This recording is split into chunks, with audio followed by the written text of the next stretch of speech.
Hi friends, welcome to സമൂച്ചീസ്. സമൂച്ചീസിൽ ഇന്നത്തെ എൻ്റെ റെസിപ്പി ഒരു ഓംലെറ്റ് ഫ്രൈ ആണ്. ഇത് വൈകുന്നേരം നമുക്ക് ചായക്കൊപ്പം കഴിക്കാൻ പറ്റിയ ഒരു അടിപൊളി സ്നാക്കിൻ്റെ റെസിപ്പിയാണ്. ഇത് കുട്ടികൾക്കൊക്കെ ഈ രീതിയിൽ തയ്യാറാക്കി കൊടുക്കുകയാണെങ്കിൽ അവർക്കിത് വളരെയധികം ഇഷ്ടപ്പെടും. ഇനി ഈ ഓംലെറ്റ് ഫ്രൈ തയ്യാറാക്കുന്നതിന് വേണ്ടി ഞാനിവിടെ എടുത്തിരിക്കുന്ന സാധനങ്ങൾ എന്തൊക്കെയാണെന്ന് നോക്കാം. 2 മുട്ട എടുത്തിട്ടുണ്ട്.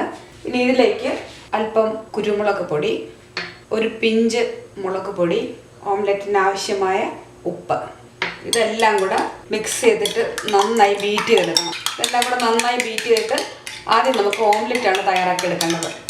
നന്നായിട്ട് ബീറ്റ് ചെയ്തെടുക്കുക. ഓംലെറ്റ് ഫ്രൈ തയ്യാറാക്കുന്നത് അല്പം ചിക്കൻ മസാലയൊക്കെ വെച്ചിട്ടാണ്.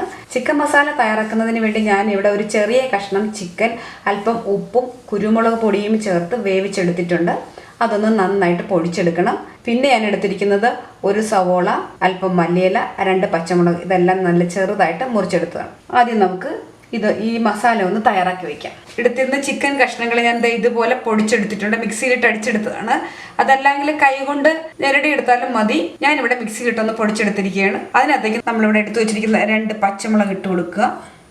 പച്ചമുളക്, അല്പം മല്ലിയിലയും ഇതിൻ്റെ കൂടെ അല്പം കറിവേപ്പിലയും കൂടെ ഉണ്ട് കേട്ടോ, അതും കൂടെ ഇടുക. ചെറുതായി മുറിച്ച് വെച്ചിരിക്കുന്ന സവോള, ഇതിലേക്ക് അല്പം കുരുമുളക് പൊടി, ഒരു പിഞ്ച് ഉപ്പ്, ഇതെല്ലാം കൂടെ ചേർത്ത് നന്നായിട്ട് അതൊന്ന് മിക്സ് ചെയ്തെടുക്കണം. കൈ കൊണ്ട് ഞെരടി എടുത്താൽ മതി. കൈ കൊണ്ട് ഞെരടി കുഴച്ചെടുക്കാം. ഇതുപോലെ ഇങ്ങനെ കൈ കൊണ്ട് ഞെരടി കുഴച്ച് വയ്ക്കുക. ഓംലെറ്റ് തയ്യാറാക്കുമ്പോൾ അതിനകത്ത് വയ്ക്കാനുള്ളതാണ് കേട്ടോ. ഇതുപോലെ തയ്യാറാക്കി വയ്ക്കുക. ഓംലെറ്റ് തയ്യാറാക്കുന്നതിന് വേണ്ടി ഒരു ഫ്രൈ പാൻ വെച്ച് അല്പം എണ്ണ ഒഴിച്ച് ചൂടാക്കിയിട്ടുണ്ട്. അതിലേക്ക് നമുക്ക് ഈ മുട്ട ഒഴിച്ച് ഓംലെറ്റ് ആദ്യം തയ്യാറാക്കാം. ഇതിലേക്ക് നമ്മൾ തയ്യാറാക്കി വെച്ചിരിക്കുന്ന ചിക്കൻ്റെ മിക്സ് വെച്ച് കൊടുക്കുക.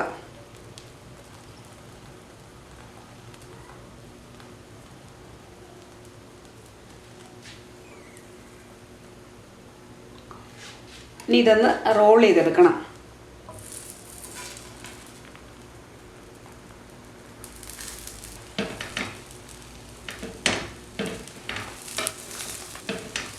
ഒന്നുകൂടെ മറിച്ചിട്ട് കൊടുക്കുക. പൊട്ടിപ്പോകാതെ മറിച്ചിട്ട് കൊടുക്കണം. എല്ലാ വശങ്ങളും നന്നായിട്ട് വേവിച്ചെടുക്കണം. അതിൻ്റെ ഉള്ളിലിരിക്കുന്നതെല്ലാം നന്നായിട്ട് വേകണം.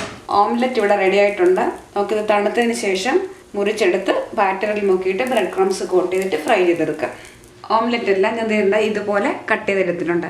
ഇനി ഇത് ബാറ്ററിൽ മുക്കിയിട്ട് ബ്രെഡ് ക്രംസ് കോട്ട് ചെയ്ത് ഫ്രൈ ചെയ്തെടുക്കുക. ബാറ്റർ തയ്യാറാക്കി എടുക്കുന്നതിന് വേണ്ടി 1/2 കപ്പ് മൈദ, 2 സ്പൂൺ കോൺഫ്ലവർ, ഒരു പിഞ്ച് കുരുമുളക് പൊടി, അല്പം മുളക് പൊടി, ഇതിനാവശ്യമായ ഉപ്പ്, നന്നായി മിക്സ് ചെയ്തിട്ട് വെള്ളം ഒഴിച്ച് ബാറ്റർ തയ്യാറാക്കിയെടുക്കുക. കട്ട കെട്ടാതെ ഒരു ബാറ്റർ തയ്യാറാക്കിയെടുക്കുക. ലൂസായി പോകരുത്. അഥവാ ലൂസായി പോയാൽ അല്പം കൂടെ പൊടി ചേർത്ത് കൊടുക്കണം. നന്നായിട്ട് മിക്സ് ചെയ്ത് കൊടുത്താൽ മതി. കട്ടയൊന്നും കാണരുത്. കട്ടയില്ലാതെ നന്നായിട്ട് കലക്കിയെടുക്കുക. ബാറ്റർ റെഡിയായി. ഇനി വേണ്ടത് കുറച്ച് ബ്രെഡ് ക്രംസ് ആണ്. അത് ഞാൻ ഇവിടെ എടുത്തിട്ടുണ്ട്. ഇനി നമുക്ക് ഓരോ ഓംലെറ്റും എടുത്ത് ഈ ബാറ്ററിൽ മുക്കിയിട്ട് ബ്രെഡ് ക്രംസ് കോട്ട് ചെയ്തെടുക്കാം. ഇതുപോലെ ഓരോന്നെടുക്കുക, ബാറ്ററിൽ മുക്കുക, ബ്രെഡ് ക്രംസ് എടുത്ത് വയ്ക്കുക.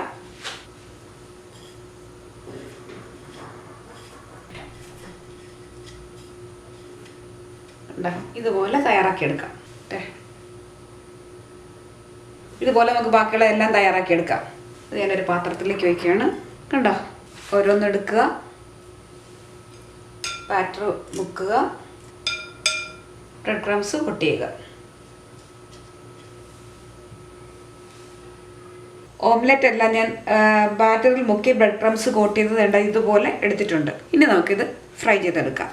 ഇത് ഫ്രൈ ചെയ്തെടുക്കാനുള്ള എണ്ണ ഞാനിവിടെ വെച്ചിരുന്നു. അത് ചൂടായി വന്നിട്ടുണ്ട്. നമുക്ക് അതിനകത്തേക്ക് ഇതിട്ട് ഫ്രൈ ചെയ്തെടുക്കാം. ഓരോന്നും മീഡിയം ഫ്ലെയിമിലിട്ട് വേണം ചെയ്യാനായിട്ട്.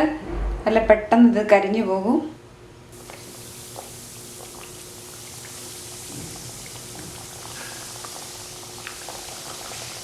ഒരു സൈഡ് മൂത്ത് കഴിയുമ്പം മറിച്ചിട്ട് കൊടുക്കണം.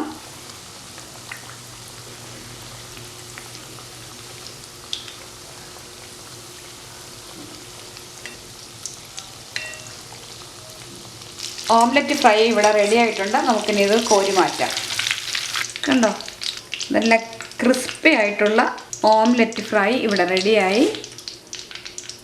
ഇനി ഇതൊരു പാത്രത്തിലേക്ക് മാറ്റാം. നല്ല crunchy and crispy omelette fry ഇവിടെ റെഡി ആയിട്ടുണ്ട്. ഇത് നിങ്ങൾക്ക് എല്ലാവർക്കും ഇഷ്ടപ്പെട്ട് കാണുമെന്ന് വിചാരിക്കുന്നു. നിങ്ങൾക്ക് ഇഷ്ടമായാൽ ഇതൊന്ന് ട്രൈ ചെയ്ത് നോക്കുന്ന കാര്യം മറക്കരുത് കേട്ടോ. ട്രൈ ചെയ്ത് നോക്കിയിട്ട് അഭിപ്രായങ്ങളും നിർദ്ദേശങ്ങളും ഒക്കെ അറിയിക്കണം. അടുത്തൊരു പുതിയ റെസിപ്പിയുമായി നമുക്ക് വീണ്ടും കാണാം. താങ്ക്